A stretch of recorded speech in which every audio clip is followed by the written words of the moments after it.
Assalamualaikum warahmatullahi wabarakatuh. Selamat siang, apa kabarnya untuk saudara-saudaraku semuanya. Siang hari ini tuh siang yang sangat indah. Ya, bagaimanakah kita cara mencari uang? Ya, jadi saya hanya bertanya saja, ya. Ada yang mencari uang itu bermacam-macam, kawan-kawan, ya. Mencari uang ada yang berusaha jualan, ya. Juga ada yang jadi maklar, ya. Juga ada yang jualan koran, jualan rokok di lampu merah. Ada yang jadi pengamen. Semua itu dikasih kelebihan dan dikasih kepintaran, dikasih kemampuan oleh Allah Subhanahu wa Ta'ala. Kita selalu harus syukur-syukurilah dikasih pernapasan sampai hari ini, ya. Oke, kawan-kawanku semuanya, ya, siang hari ini Joko Pingit bercerita saja, bercerita tentang apa adanya waktu di dalam perjalanan saya, ya. Di dalam perjalanan saya berjalan kaki itu sangat luar biasa sekali. Jadi di dalam perjalanan itu apa yang saya rasakan, tentu orang yang naik sepeda motor, mobil itu sama-sama merasakan seperti saya, gitu. Karena gini, biarpun dia naik mobil tanpa kepanasan, tapi dia panas juga, gitu. Kok bisa? Dia padahal pakai AC, tapi bisa kepanasan, gitu. Pakai AC, ya. Pakai AC, mobilnya kan mesti pakai AC, tapi kalau roda 2 kan AC alam seperti saya, gitu. Semua itu merasakan apa yang saya rasakan selama saya jalan kaki. Dari startnya, pertama dari Ponorogo ke kakek saya menuju ke Surabaya. Ke Surabaya menuju ke Banyuwangi. Banyuwangi saya menyeberang lagi menuju Gilimanuk. Gilimanuk menuju ke Lombok, ya. Makanya kembali lagi ke Makassar dulu, ya. Itu sudah lama, kawan-kawan, tapi tanggalnya, bulannya saya lupa karena lama sekali, ya. Habis itu saya di Kalimantan, ya. Di Kalimantan itu di pelabuhan saja, habis turun dari kapal, ya, dari Surabaya. Ya udah, kalau kedua kalinya saya Kalimantan itu naik kapalnya dari Jakarta, ya, di Priuk. Waktu masih murah sekali, ya, mungkin 350-an gitu. Kalau di dalam perjalanan itu menuju penuh cobaan dan rintangan fitnah itu ada, kawan-kawan, ya. Termasuk Anda kaya raya, ya.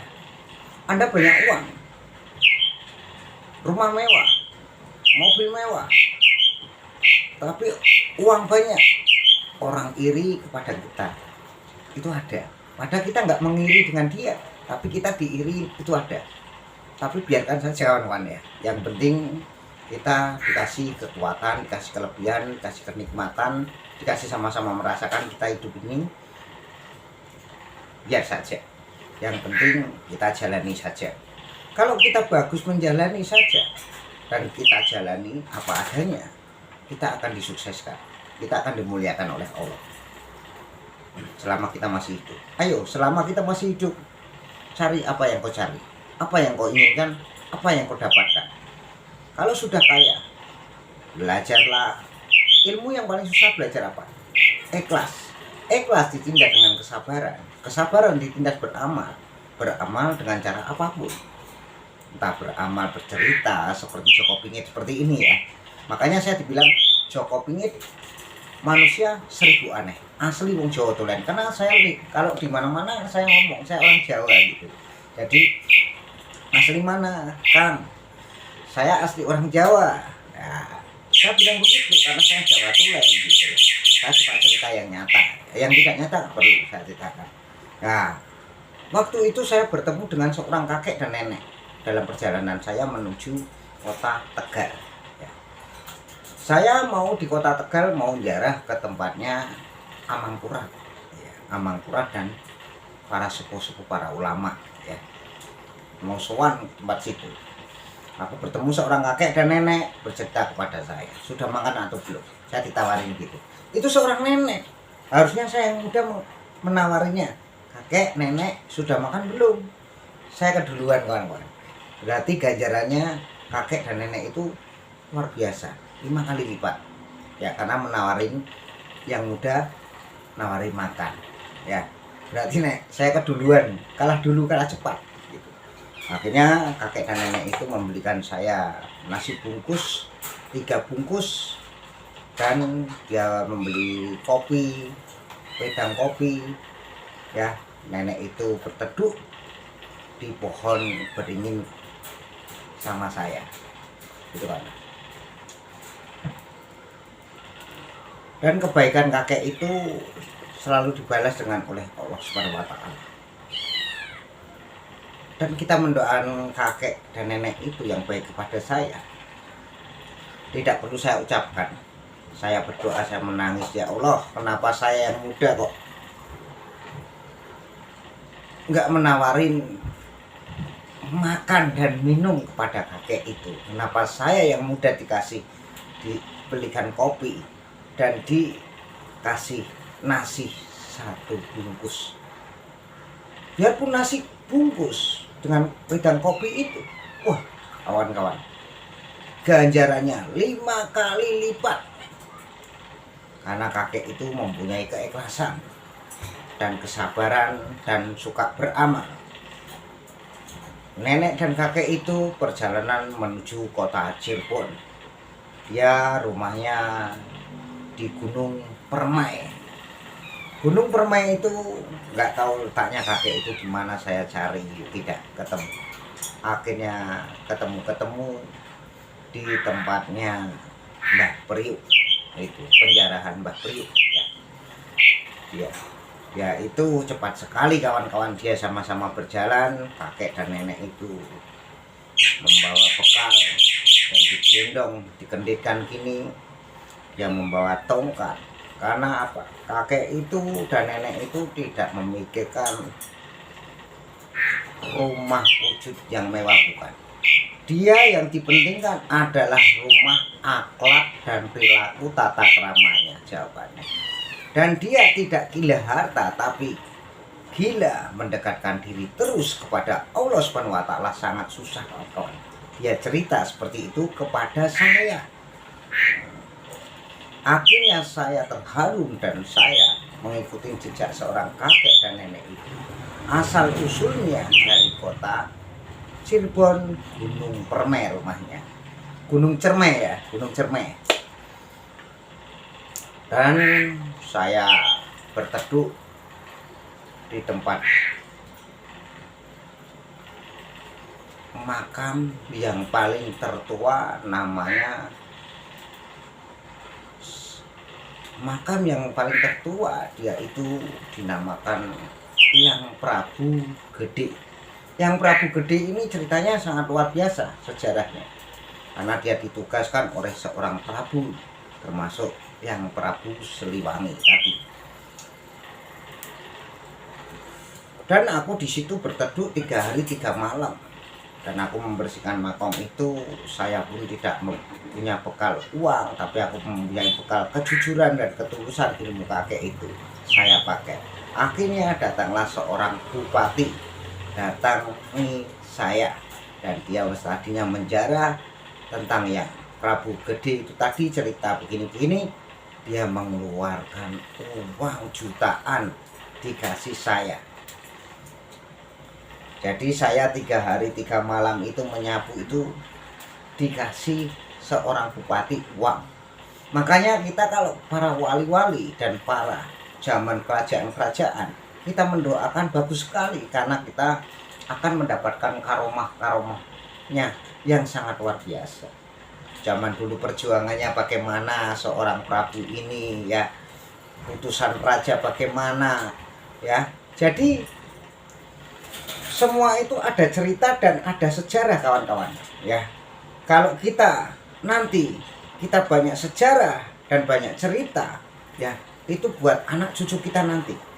Nih kakek seperti ini perjalanannya, nih bapak gua seperti ini, katanya begitu kan Jakarta ya.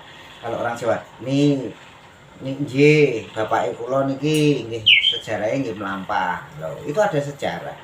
Sejarah dan cerita itu ada. Makanya jangan meremehkan nama, jangan meremehkan huruf. Itu tenger ataupun kita itu adalah buat patokan.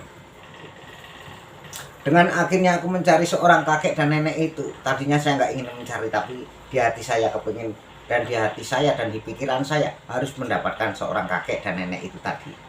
Akhirnya ketemunya di Mbah Priuk. Mbah Priuk tempat penjaraan zaman dahulu itu seng, belum bagus di makamnya Mbah Priuk. Priuk itu masih tebu semuanya ya. Sekarang alhamdulillahirabbil alamin ya, demi dipimpin pemerintahannya Bapak Jokowi dan gubernurnya zaman dahulu Pak Jokowi dan Ahok, kembali Priuk bagus sekali ya. Mak Ronda dulu masih juga licin kawan-kawan ya, jalannya masih dengan bambu gitu ya, kalau hujan licin sekali. Sekarang bagus sekali, ada rumah susun, ada mobil juga ya. Dengan akhirnya itu saya menemuin seorang kakek dan nenek itu bertemu, cerita, kamu mencari saya ya gitu. Karena saya mencari ilmunya seorang kakek itu ilmu ikhlas dan ilmu sabar. Kalau seorang kakek itu ilmunya tidak sabar, saya nggak mau. Karena ilmunya ilmu ikhlas ditindas dengan sabar, sabar ditindas beramal tadi. Akhirnya ilmu kakek itu saya ikutin sampai sekarang ini. Kalau orang banyak beramal, banyak sedekah ya, sedekah beramal itu bermacam-macam. Entah beramal dari uang, beramal dari nasi sebungkus, entah beramal dari harta ya, itu banyak sekali ya, ataupun dari benda yang kita miliki. Yang penting kita beramal dengan legowo, ikhlas lahir dan batin, dan detak kita, jantung kita, keringat kita harus ikhlas ya. Makanya aku belajar seperti itu kawan-kawan, supaya saya mendapatkan uang demi, tapi saya waktu nyapu itu nggak mengharapkan uang kawan-kawan. 3 hari 3 malam itu di yang Prabu itu ya, saya menyapu bersih di makomnya, di tempat orang duduk penjara-penjara itu ya. Saya dilihatin orang banyak, saya cuek saja. Akhirnya datanglah seorang bupati, saya dikasih uang 3.500.000. Saya dipanggil seorang bupati, saya nggak tahu entah itu pejabat siapapun, saya nggak tahunya bupati kawan-kawan. Bupati itu ya, saya dikasih duit, saya mengucapkan, saya ditanyain asal usulnya mana, dari Jawa Tengah ya, Jawa Tengah ya. Yang penting saya orang hidup tahu Jawa nih ya. Makanya modal kita itu apa tuh kawan-kawan? Modalnya hanya kejujuran, sopan santun, tata krama, kewajiban kita selama kita masih hidup ya. Modalnya hanya itu saja. Orang diajak jujur nggak mau jujur, rata-rata begitu ya. Nah, makanya kita belajar, ayo belajar yang ikhlas, belajar ikhlas dan belajar ditindas dengan kesabaran. Kalau kita cerita seperti ini, kita sabar ya. Allah Maha tahu alam yang nyata ya. Makanya aku belajar seperti itu, tapi belajarnya dari seorang kakek saya. Kakek saya aslinya dari Ponorogo, ibu Solo gitu. Jadi saya ini harus bisa meneruskan seorang kakek saya, dan saya harus bisa meneruskan bapak saya ya, ataupun seorang ibu yang melahirkan saya. Itu patut saya ugemi atau saya pegang terus ibu saya. Modalnya sopan santun, tata krama, kewajiban kita nah ya. Makanya aku belajar seperti itu, dan belajar ikhlas yang sungguh-sungguh. Kalau kita banyak beramal, kita akan dikembalikan, tapi jangan mengharapkan kita dikembalikan. Yang penting kita ikhlas lahir dan batin kita. Ikhlaskan kalau beramal, nanti akan dikembalikan oleh Allah Subhanahu wa taala. Dan kita dikasih ganjaran yang sangat luar biasa sekali. Ya, makanya kita harus belajar seperti itu. Belajar mengaji diri kita, belajar mengaji kitab kita, dan kita harus belajar tahu cara tata krama sopan santun selama kita masih hidup di dunia ini. Biarpun kita merantau dimanapun, kalau kita mempunyai akhlak yang baik, kita akan disukai siapapun kawan-kawannya. Makanya untuk saudara-saudaraku semuanya, di mana Anda berada, di mana Anda perantauan, di mana Anda bekerja, saran Joko Pingit, jangan sampai terlambat makan. Jagalah kesehatan. Kalau badan sehat, jiwa sehat, keringat sehat, kita kerja tetap bersemangat karena kita di perantauan. Kalau modal kita di perantauan, kejujuran dan ketulusan akan dicintai siapapun.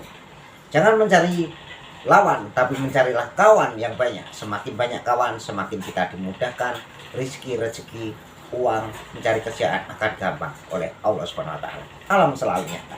Ikutin terus channel Joko Pingit, jangan lupa ya. Asli wong Jawa Tulen, dukung terus channel Joko Pingit ini. Jangan lupa subscribe-nya, tekan tombol loncengnya, ya. Ikutin terus cerita yang nyata. Yang tidak nyata nggak perlu saya ceritakan. Wassalamualaikum warahmatullahi wabarakatuh. Merdeka.